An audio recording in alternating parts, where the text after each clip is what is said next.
اور اس کا جو اسٹرکچر ہے وہ یہ ہے کہ علم کلام کی تشکیل نو کریں گے آپ علم کلام ہی کی بنیاد پر جو ہمارے پاس ہے، یعنی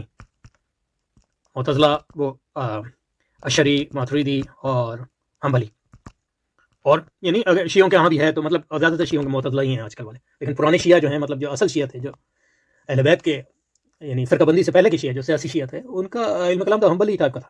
یا اس سے ان فرقوں سے مذاہب سے پہلے جو مطلب سلفی، یعنی امام مالک کا مسلک جو تھا، یا امام ابو حنیفہ کا مسلک جو تھا، جو عقیدہ طحاویہ میں ہے، یا الفقہ الاکبر میں ہے، یا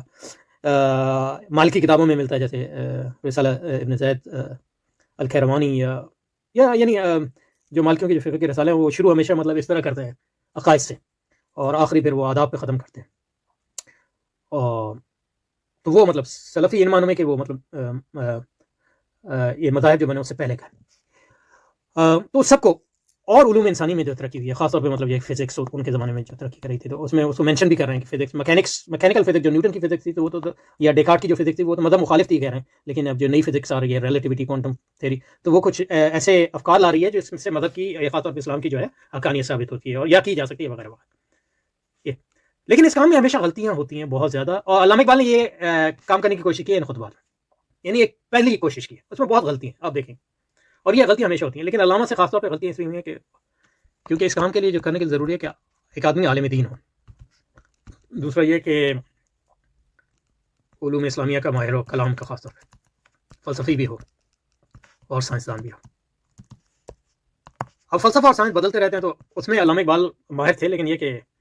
بہت سی چیزیں جو فلسفے اور سائنس کی ان کے زمانے میں تھی، اب وہ بدل گئی ہیں، تو اس کو ریوائز کرنے کی ضرورت ہے۔ دوسرا یہ کہ وہ عالم دین نہیں تھے، تو علوم اسلامیہ میں ان کا جو